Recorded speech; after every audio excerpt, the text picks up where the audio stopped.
So at this point, we've looked at just some basic configuration details around Nessus, and what I want to do now is actually create a policy. So I'm going to create a new policy here, and the first thing I need to do is give it a name. And I'm actually going to make it shared. Not that it matters because I'm the only user on this particular Nessus installation. If there were multiple users, I could actually share it across to other users and they could make use of it as well. So just going to give it a description here. So my shared policy. So I'm going to update at this point. And now we're going to go back into here and we're going to take a look at the other settings. So I've got port scanning, and I want to take a look at the different types of port scanning that I can do. I'm going to use the Nessus SNMP scanner, and I'm going to use the Nessus TCP scanner as well.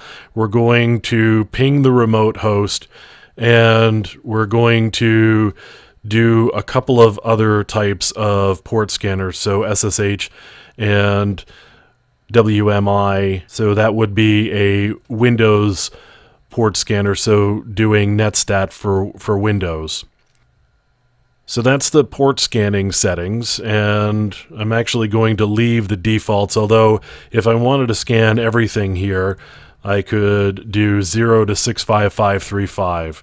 In this case, though, I'm going to say that the defaults are good enough, so we're going to leave the defaults alone. Now we're going to check on the performance. That's about how many parallel connections that I want to allow, the number of simultaneous TCP sessions. I'm really going to leave all of those alone. I don't need to play with those at all. So we're going to go to advanced settings.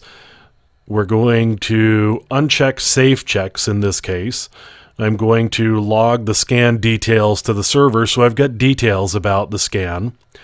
And we're just going to do silent dependency. So if there's a dependency on a particular plugin, we're just going to allow that dependency without having it actually ask.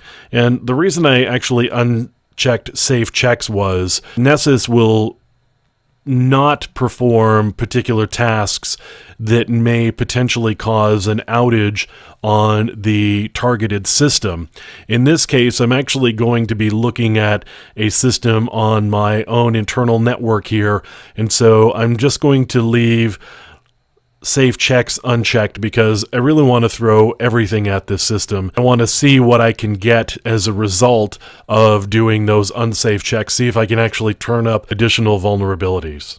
So that's just the basic general settings here, and the important ones are really in the port scanning, the different types of scanning that you want to be able to do, and whether you're going to ping the system or not. And then there's also advanced, and really the big one there is the safe checks, whether you want to do safe checks. And then, of course, there's if you want to log scan details to server or not.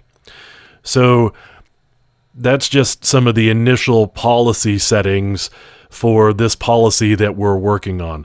In the next couple of videos, we'll be talking about some other settings over here in these tabs. We'll be talking about credentials and then preferences based on different applications, and particularly if we want to be looking at web applications as well.